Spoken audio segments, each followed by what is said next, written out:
Hey there nation, welcome to the show where we help you to play miniatures wargaming on a budget.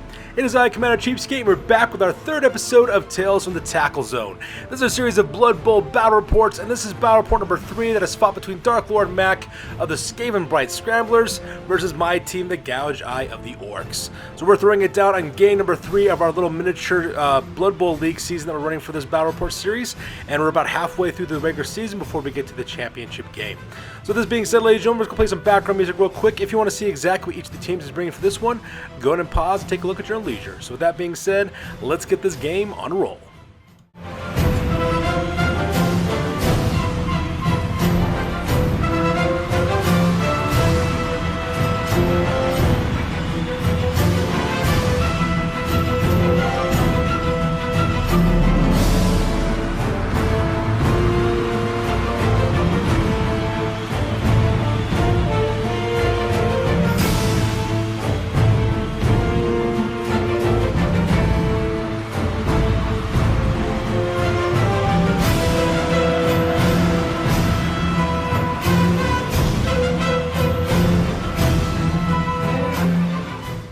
Alright, in case you're unfamiliar with the Blood Bowl rules, it's pretty simple. There are 2 halves in this game with 8 turns per half, and by obviously the one with the most touchdowns is the winner for the game. So with the Blood Bowl rules over, let's go and talk about the game plan real quick. And as you can see in this one, we are playing in the Skavenblight Scramblers home pitch on this one, so they do have the home team advantage on this one, and that takes directly to the kickoff. As you can see, the Gouged Eye Orcs, which is my team, is located on the left-hand side of the playing field, while the Skavenblight Scramblers, Dark Lord Mac's team, is on the far right-hand side. And as you can see here, we also have audience members for both sides. We got Savage Orcs in the stands watching the game with a couple of Skaven there on the bottom, just because we really don't have any Skaven models in our studio because no one really plays Skaven in my gaming group, except in Blood Bowl in this one. So on this one, the Skavenblight Scramblers will be doing the kickoff, and I will be receiving it for the first half. So with that being said, let's go and talk about the kickoff results. Alright, so in the end, the kickoff ends up being a high kick, which means that automatically I get to send one of my players over to, to go sneak over there, to basically slip underneath the ball and catch it mid-direction. As you can see, it bounces quite far towards the line of scrimmage, so that part was pretty awesome as well. In the end, I decided to send one of my throwers, player number 1, that Snip Rippa Face Beat is one of my catchers. I decided to move him directly where the ball is located in order to catch the ball, and then we start off with turn number 1 for the Orcs. Alright, so here's an overview of turn number 1 for the Orcs. As you can see, it's actually a pretty straightforward drive for the most part. Pretty much what I decided to do was to kind of concentrate there on the bottom half of the playing field, skirmishing there along the right-hand side to kind of skirt the defensive line for the Skavenblight Scramblers and try to make it all the way to the end zone. The first thing I ended up doing, I actually used one of my blockers. His name is Gouged Eye. He decides to throw a block directly into Scythe of Skavenblight, which is the player right down below, as you can see there as well. Now that I managed to knock that guy down as well, I also managed to penetrate his armor, giving him a damaging back injury as well, so he's out for the rest of the game with a niggling injury. Also gives Gouged Eye an additional star point for launching an injury, which is pretty cool as well. At the same time, I also run up right there in the bottom right hand corner there, you can see that Snip Rippa Face Beater. He decides to pass the ball directly to the player there on the bottom right. His name is Ripsnort. He's one of my blitzers. I decided to throw the ball directly at him with a short pass. And the nice thing about that one, the throw was good, and at the same time, the throw was completed with Ripsnort catching it as well. The rest of the team, of course, you can see here in the top, kind of scrambles around the middle as well as the top to kind of get around the defensive line of the Skavenblight Scramblers, and that pretty much ends the drive for turn number 1 for the Orcs. And here's a close-up of the major play for turn number 1 for the Orcs. As you can see there, I can see my lineman, Gouged Eye, blowing a block directly into Scythe of Skavenblight, taking him out for the rest of the game. And that gutter runner was really, really deadly in his very first scrimmage, going off against the, I believe it's the Dark Giants the last turn as well. At the same time, you could also see a close-up of Ripsnort, who's my blitzer, who managed to catch the ball and starts making his way directly towards the end zone. Alright, so that takes us directly to the top of Skaven turn number 1 for their drive, and actually not much really happened for the Skavenblight Scramblers for the most part. Pretty much the only major action that my buddy Dark Lord Mac decided to do was to activate Plague Gruul the Infected, which is player number 1 for the Skavenblight Scramblers, the thrower. Because the only definitive players they have in the back half of their playing field of the pitch is only their 2 throwers, so my buddy decides to throw a blitz with him. Plague Gruul the Infected tries to throw a blitz directly into Ripsnort, my blitzer, but unfortunately for him, though, he failed when the attacker down roll, so because of that he gets stunned as well. To make things worse for the Skavenblight Scramblers, Dark Lord Mac decides to use up his one only reroll that he has for this turn, and he fails in that one, and he ends up getting the attacker down, so that part was really bad as well. And to make matters worse, Plague Ghoul the Infected also gets a stun result, so because of that, he's definitely out for a turn, which is pretty bad. So here's a close-up of the unfortunate Plague Ghoul the Infected trying to smash directly into my Blitzer, which is a bad idea for a Skaven thrower because Orcs hit hard, especially Orc Blitzers, and managed to go down with a stun result as well, so that part was pretty cruel, which also forces a turnover, leading us to Orc turn number 2. Alright, so that takes directly to Orc turn number 2, and as you can see in this photo, pretty dramatic move for the most part for my team. Like I said before, the main focus is pretty much on the bottom half of the screen, heading towards my drive, making it towards the end zone there as well. First of all, I decided to basically activate Chrome Grub Ripstore. I decided to go for it twice. Unfortunately for you though, I'm actually one square away from actually making it to the Skavenblight Scramblers end zone, so because I will have to spend another turn to try to get that touchdown, which is kind of rough as well. At the same time, I also activate one of my blockers. His name is Face Gall Dax is his name. He decides to throw which you can block directly into Charkatek, the Dominator, which is one of the blitzers on the Revel team. And unfortunately for me, though, I do get knocked down in the process of doing that. So because that pretty much ends the drive for the most part. So that part was kind of tragic. So here's a close-up of Chrome Grub Ripsnort, my blitzer trying to go for it to make it to the end zone, but unfortunately for me though, it was one space away, so that part's kind of rough. At the same time, I also move up my Black Orc blocker as well as one of my linemen to kind of catch up to him as well, so that way they can watch his 6 o'clock, so hopefully intercept anybody that tries to knock out my blitzer before he makes it to the end zone. And here's my close-up of my lineman, player number 4, as you can see right there laying on his back. He tries to throw a block directly into Charkatek, the Dominator, which is the blitzer right there on the top. And unfortunately for me, though, I got an attacker's knockdown result. It's because I go face down. I'm just down right now. I'm not stunned, so that's kind of nice. But at the same time, though, ends my drive, which is really, really sad. So with a turnover, go directly to the top at turn number 2 for the Skaven. As you can see here, the players for the Skaven team do try to defensively try to stop me from going around. A couple of his players actually try to throw some blocks into some of the people, also maneuver into tackle zones to keep my players from actually trying to reach over to defend my blitzer. However, the big one probably is the most important one is Plague Ghoul the Infected, that thrower who got knocked down earlier. He gets back on his feet and decides to throw a blitz directly into Chrome Grub the Ripsnort, which is my blitzer. Unfortunately for him though, when he rolled up for the attack for when he actually blocked him, he actually rolled up a push result. So because that, he actually pushes Chrome Grub Ripsnort directly into the end zone, and touchdown! Which is the very first touchdown for the game, which is pretty awesome as well, giving me a 1-up lead over the Skavenblight Scramblers. And as you can see in this photo here, Plague Ghoul the Infected can only push him only one of 3 directions, and that leads directly to the end zone, giving me an additional point. So that being said, we rearrange the board and go directly to the kickoff. Alright, so as you can see here, we arrange once again to the kickoff as well. So the Skavenblight Scramblers will be receiving the ball this time around as I kick it off to them. As you can see, my opponent's kind of gone for a pretty aggressive lineup right there. Most of his team is lined up directly into the line of scrimmage. He's got us 2 throwers in the back as well. On his flanks, he's got blitzers as well as one of his gunner runners and another lineman, because unfortunately for him, his second gunner runner is out for the rest of the game. At the same time, of course, I put up my minimum of 3 fighters directly onto the line of scrimmage. I got my troll who's holding down the center, as well as 2 linemen on the wide zone, so that way he can hold it down as well.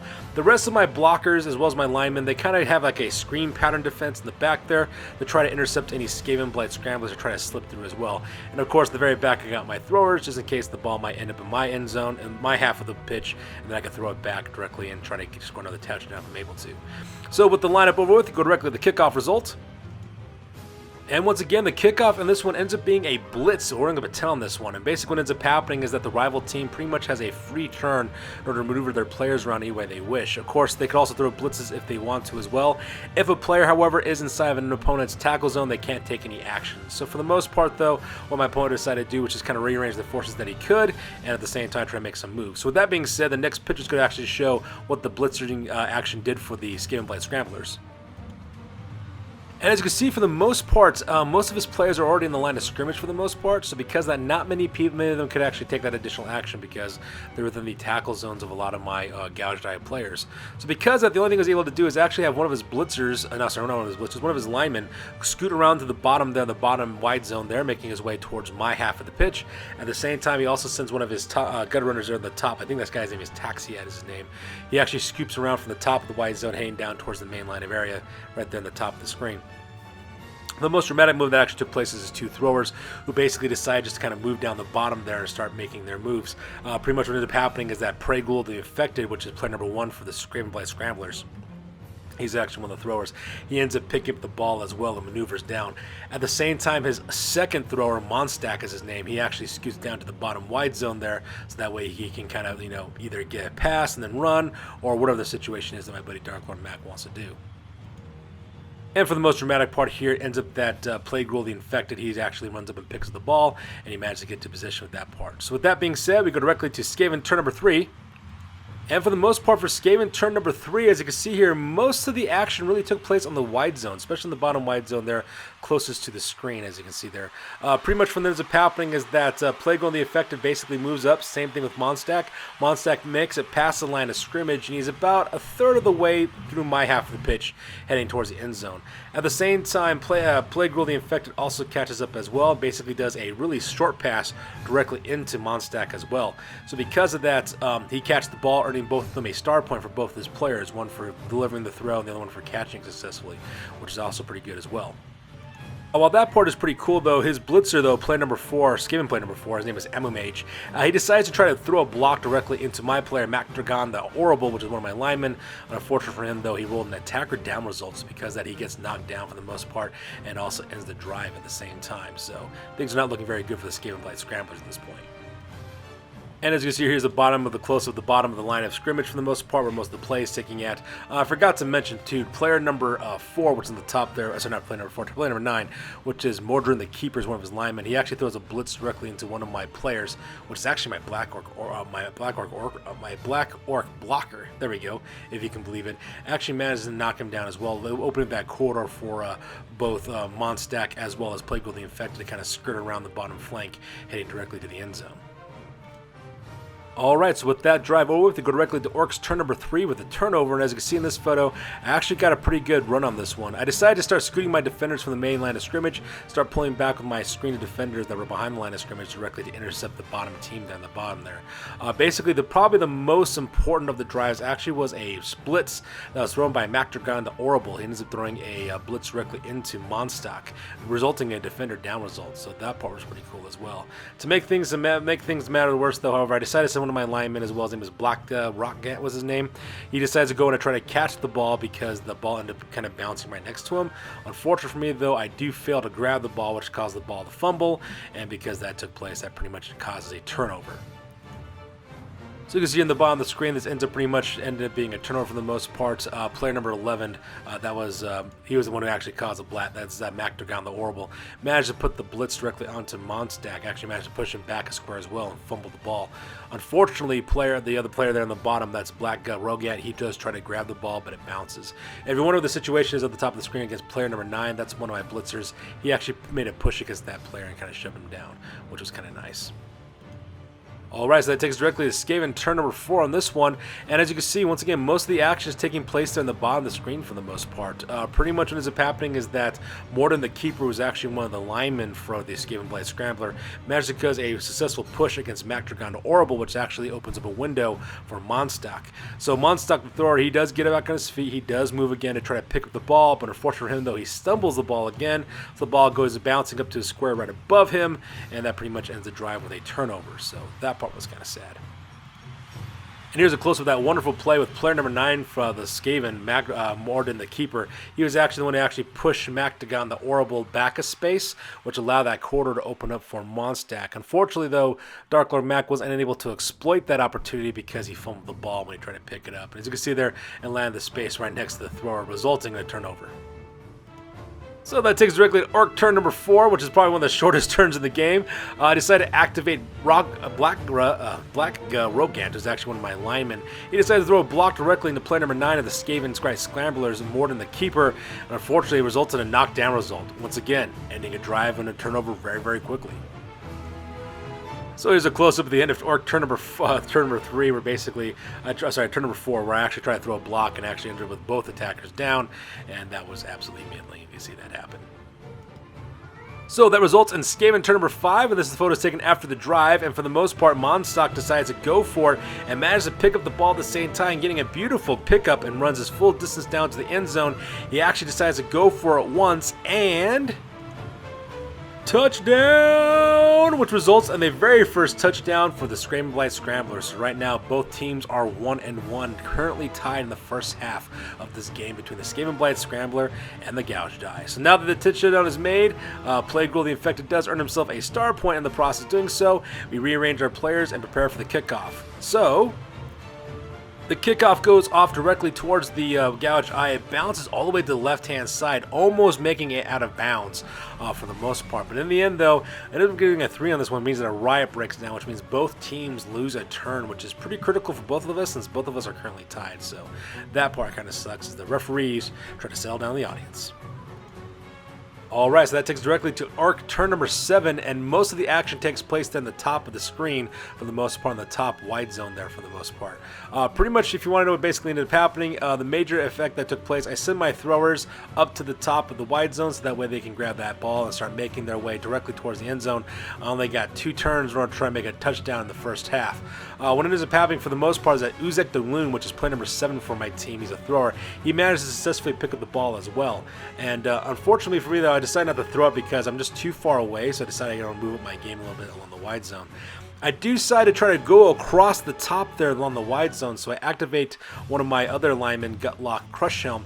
He decided to throw a block directly into a blitzer from the Skavenblight Scramblers. His name is Charkatek the Dominator.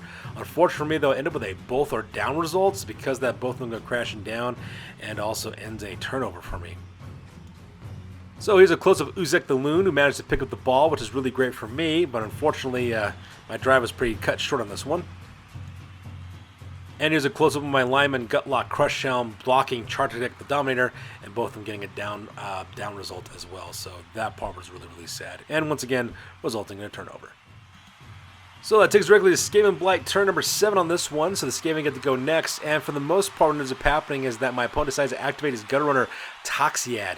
Toxiad decides to throw a blitz moving along the top of the wide zone, skirting around the edge towards the out of bounds line, so that way he can throw a blitz directly into Gubrick Gutwrencher, which is actually one of my players.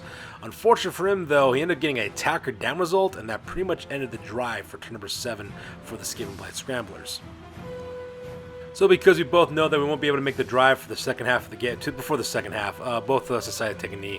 I decided to take a knee for my turn as well because I really don't want to lose possession of the ball again, and Darklord Mac does exactly the same thing because he knows he can't, resolve anything by a touchdown before that point. So that being said, that pretty much ends the first half of the game, and that takes directly to the second half, and as you can see in this game as well, the Skavenblight Scramblers will be receiving the ball, since they kicked off in the first half, they'll be receiving in the second half. For the most part, my opponent decides to kind of spread out his players from the, kind of make a large screen for the most part. He does put his 3 minimum players up on the line of scrimmage. 2 of them are his blitzers, which are in the wide zones, as well as his rat ogre right there in the center as well. And he decides to kind of go for this kind of interesting wave kind of formation, as you can see there, like waves of players. Right behind the line of scrimmage, almost the next square behind is where most of his linemen are located at, as well as he's got his gutter runners all the way in the back as well. And of course, he's got his 2 throwers in the back, so that way they can pick up the ball when it comes their way. And that's pretty much the setup he has. I have the almost same kind of format for the most part. Most of my players are within the first third of my half of the pitch. I got my 3 guys up on the line of scrimmage as usual, but I also got my screeners of linemen as well as blitzers in the midfield, so that way they can kind of intercept any Skavenblight Scramblers that make it across the line of scrimmage. And of course, I got my 2 throwers in the back, so that way if anything should happen, they can pick up the ball and throw it. So that being said, we go directly to the top of turn number 1 for the Skavenblight Scramblers. So once again, the kickoff goes good right directly in front of, I believe that is another one of his catchers. What's his name? Monstak, that's his name. Basically, the ball lands right in front of him as well. The kickoff table result ends up being a 10 on this one, which means a blitz occurs. So once again, all of the Skavenblight Scramblers get a free turn, or those who aren't engaged in a tackle zone. At the same time, they start moving around and making maneuvers on that one. So here's the result of the blitz result. As you can see, most of the team members of the Skavenblight Scramblers decide to move up along the line of scrimmage as well. A couple of his linemen as well as his blitzers decide to cross the line of scrimmage directly into my third of the pitch. And as you see, they start kind of flanking out in the top and bottom wide zones as well. For probably the most dramatic of all the plays, though, end up happening between Monstak as well as with Plague Rule the Infected. What ended up happening is that Monstak actually successfully picks up the ball and he throws it directly to Plague Rule the Infected, which is the player there in the bottom there, so they get a perfect pass thrown off. So because of that, both of them end up with a star point as a result of that as well. That's probably the most dramatic move that took place with the blitz move taking place. So as you can see here, here's the close-up of Plague World the Infected. He managed to get that perfect catch, and he's right there behind the line of scrimmage, getting ready to make his first move. So that being said, we go directly to the top of Skavenblight Scramblers, turn number 1. Alright, so that directly takes us to Skaven turn number 1. As you see, most of the Skaven players start weaving through the lines as best they can as well. Once again, we have a couple players that go through the line of scrimmage to the center line of the battlefield. At the same time, though, most of the action is taking place on the wide zones, both at the top as well as the bottom. For the bottom, what ends up happening, as you can see there, the players start maneuvering in their spaces, trying to intercept themselves into the tackle zone of various Orc players, so that way they can't leave their tackle zones without, of course, having to take a dodge result. What does end up happening is it kind of creates a corridor, as you can see there, right there in the bottom of the wide zone there. Allows for both the throwers of the Skavenblight Scramblers to slip through. So as you can see there, both Plague World the Infect as well as Mondstack, they kind of weave their way through, at the same time dodging any entanglements from blitzers as well as from linemen as well. It was kind of like my fault because I put my blitzers and my linemen in a straight line. I should have spread them out a little bit further, but I didn't do that for the most part. However, probably the most dramatic took place on the top. The gutter runner Toxia decides to run a blitz directly into Gabruk Gut-Wrencher, which is actually one of my blitzers. Unfortunately for them, though, they actually ended with a both down results, so both of them get knocked down, and that pretty much caused a turnover for the game at the same time. Well, here's a first close-up of Plague World the Infected. As you can see, he is within a really short distance of getting directly to my end zone, which would be really bad when getting him another touchdown as well. Just a masterful use of tactics just to kind of weave their way through my main lines of scrimmage, and just really poor placement for my linemen on my half, so that part was kind of rough.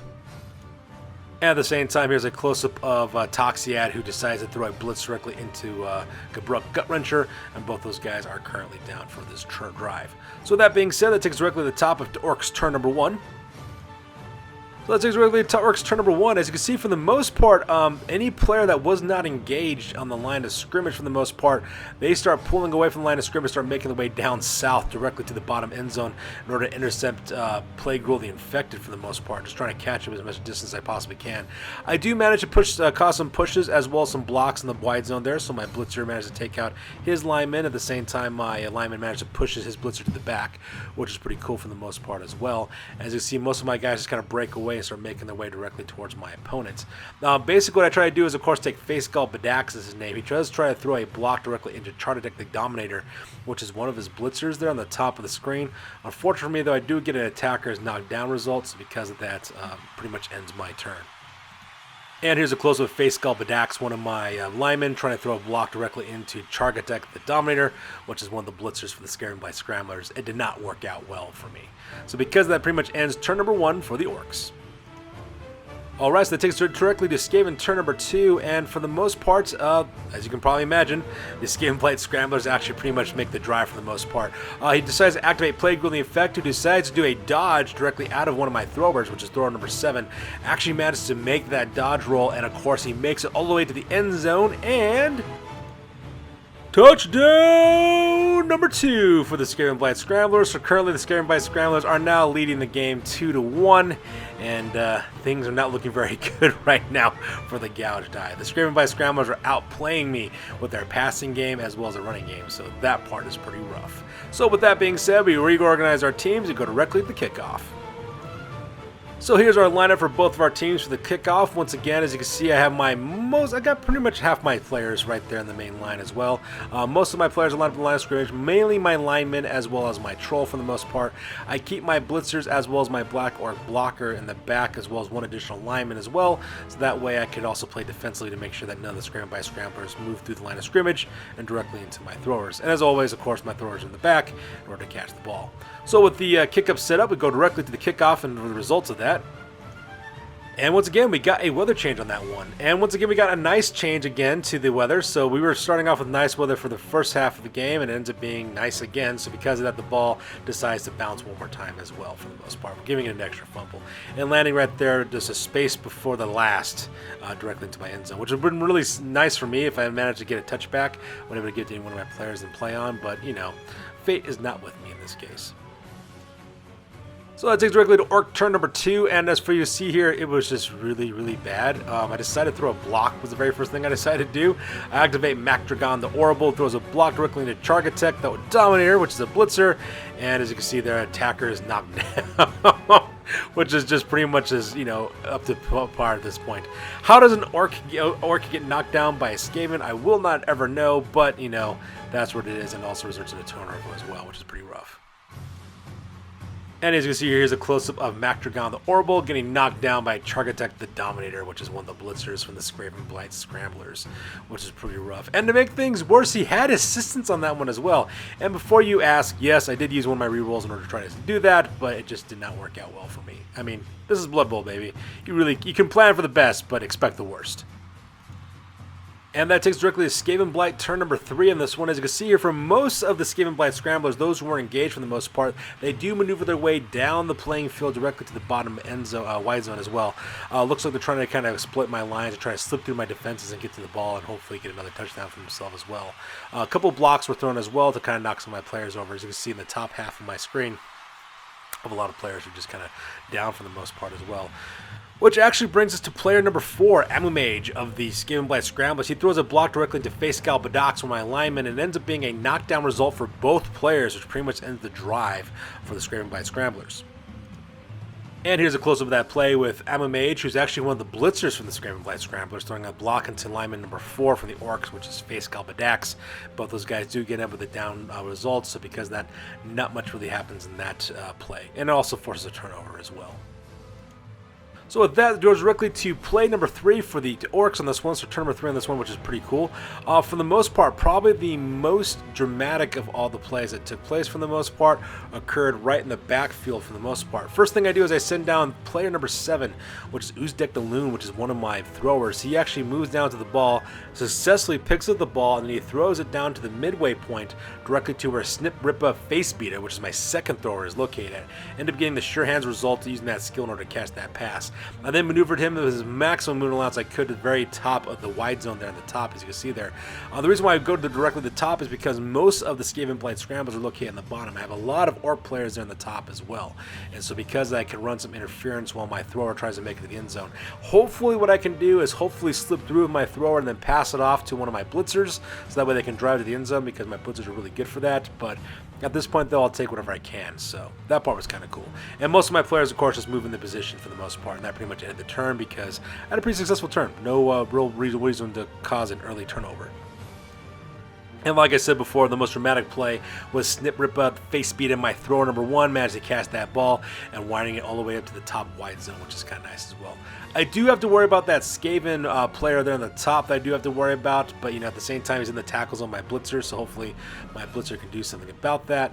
The only thing I really got to worry about, though, is just that one blitzer, which is laying right there in the middle of the screen. That guy I did not take into account. So that takes directly to Skaven turn number 4, and the worst thing ends up happening, for the most part, ends up happening is that my opponent Darklord Mac activates Amumage, which is one of his blitzers. He gets up on his feet and he decides to throw a blitz directly into Snip Rippa Face Beat in my thrower. Managed to knock him down and also causing a fumble as well, which is really, really bad. Caused the ball to kind of bounce back a little bit, which is really hard as well. At the same time, most of his players also maneuver as well, manning towards the top of the wide zone for the most part, maneuvering as many people as he possibly could. Threw a lot of blocks at the same time and was really successful at it as well. In the end, though, it was Fatarik, the Sneak. He decides to throw a block directly into Macdagan and Orbital, and then they both are down result, which pretty much ends the turn for this one. So here's a close-up of Amumage, the blitzer, throwing a blitz directly into Snip Ripper Face Beater, causing the ball to fly back towards the lane out of the scrimmage. So that part was pretty insane. And here's a close-up of Frederick the Sneak, as well as Macdragon the Orbital, my 2 linemen, lineman from my Orcs, as well as a lineman from the Skavenblight Scramblers, both getting a knockdown result as well, and in the turn for the Skaven for turn number 4. So that takes directly to Orcs turn number 4 on this one, and pretty much for the most part, it was a pretty epic fail on this one. I activate Gutlock Crush Helm, which is actually one of my linemen. He tries to run and pick up the ball, but unfortunately for him, though, he fumbles the ball and actually goes deeper down into the line of scrimmage, and it also ends my turn, resulting in a turnover directly to the Skavenblight Scramblers. So that part was kind of sad. And here it is. Here's the resulting failure of Orc player number 6, Gutlock Crush Helm. He could have been somebody. He could have been a star player. He could have had epicness at his fingertips, but his chubby little fingers couldn't grasp the ball, and it bounced one space over, and it results in a turnover, which is kind of sad. And the sad part is about this guy, Gutlock Crush Helm, I mean, this miniature, I don't really care for the way the miniature looks either, so that part's really, really sad. That little pointy spike on the top of his head makes him look weird in my opinion, and, you know, maybe that's what it is. Maybe my animosity towards that player, just because the way the miniature looks, is the reason why I'm not doing so well on this one. So with that, takes us directly to Skaven turn number 5 on this one, and as you can see here, the Skavenblight Scramblers just went for it. Oh my god, that team just, you know, just swept around my flanks for the most part. As you can see in this photo, pretty much the gaps and the lines that's taking place between the bottom wide zone as well as the main in the center of the field allows for a lot of the Skavenblight Scrambler linemen to slip right through the cracks in my defenses, as well as to flank around the top of the wide zone as well. Like I said, my buddy Dark Lord Mac, he's really exploiting the holes in my defense, which is really, really bad as well.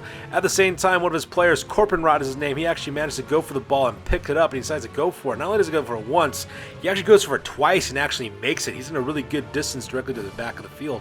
And as you can see there, he's actually got a nice little semicircle of linemen kind of protect him at the same time to protect him as he makes his drive forward. So that part was pretty epic. The reason why this turn ended is because pretty much all of his players that couldn't move, moved, and that pretty much ended the game, ended the turn for the most part.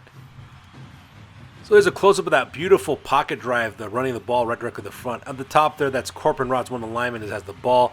At the same time, he has a blitzer as well, three of the linemen watching his back. He's also got some throwers in the top to watch the top as well to make sure he doesn't get intercepted. So wonderful, masterful playing by my buddy Darklord Mac for the most part. So with that, takes us to Orcs turn number 5. I decided to activate my thrower Snip Ripper Face Beater because he's the only one who's within range. I decided to throw a blitz directly into Corpenrod. Unfortunately for me, though, I rolled an attacker down result, which was really, really bad. And actually, I ended up using one of my rerolls too, which is really sad. Originally, the first roll was an attacker down, so then I decided to use a reroll and rolled again. Got another attacker down as well. So because of that, my thrower is knocked down, which also ends the turn and also causes a turnover directly to the Skaven, which is really, really bad as well. And here's a close-up of my thrower, Snip Ripper Face Beater, who just basically got stiffed armed by Corpenrod right directly into his jaw, and he just kind of goes down as well. So that part was really rough. So that results in Skaven turn number 6. He decides to activate Corpenrod first, who decides to run directly toward the end zone, and touchdown number 3 for the Skavenblight Scramblers. They're now playing 3-1 against my Gouged Eye, and things are not looking very good at all for my team. So with only 2 turns left in the game, I decided to concede the game at this point, and it ends up being a victory for the Skavenblight Scramblers, who earned 3 touchdowns to my 1. So with that being said, ladies and gentlemen, go directly to the post game and talk about exactly what happened to each of the teams, because this game is now officially over. Alright, so first of all, we start with the Gouged Eyes. This is my team roster, as you can see here. First of all, I did actually get some really good star player points on this one as well. Uzdik the Loon, which is actually player number 7, is one of my throwers. He actually leveled to level 2 as well. I decided to give him the accurate skill for throwing because having +1 to roll through your D6 is just amazing for the most part for a thrower. So I decided to go with that one for the most part as well. In the end, I did manage to earn 140 gold pieces at the end of this game, so that part was kind of nice as well. And with my 140,000 gold pieces, I decided to hire a new Black Orc blocker. His name is Golrot One-Eyed. He's player number 2. He's now back on my list as well, which is kind of nice. At the same time, with the remainder of my money, I decided to purchase a reroll as well, so now my team has 3 rerolls, which would be really nice. I decided not to buy anything for my fan factor just because I thought another reroll was more important in order to get that. Unfortunately, though, I did not get any league points. I did get under casualty, which was nice because I caused a niggling injury directly onto the Skavenblight Scramblers, and I managed to get 4 touchdowns total so far, so that part was kind of nice. However, though, in the end, my new team rating now is at 1,160,000 gold pieces, and that's what happened with Gouged Eye. So now we go directly to the Skavenblight Scramblers. You can see in this photo, Monstack the Thrower, player number 2, he ends up getting another skill as well with his star player points. Managed to get the accurate skill as well.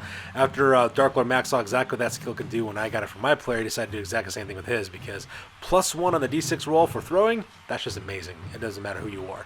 At the same time, in the end, he also managed to earn 120 gold pieces when it was all said and done. He also included the 10 gold pieces he had in his treasury, gave him a grand total of 130,000. With his 130,000 gold pieces, he bought another reroll for his team, so now he has 2 rerolls per half. At the same time, he decided to take the other 60,000 and put it all in fan factor, which he decided to do. So now he's at a fan factor of 6 as well, which is pretty good for his team. His now league points now are currently at 4 league points. He also has 4 touchdowns to his name, and his current team value is at 1,140,000 gold pieces. So that's going to do it for this one, you guys. As always, please feel free to like, comment, and or subscribe. Your guys' input is invaluable to us as always.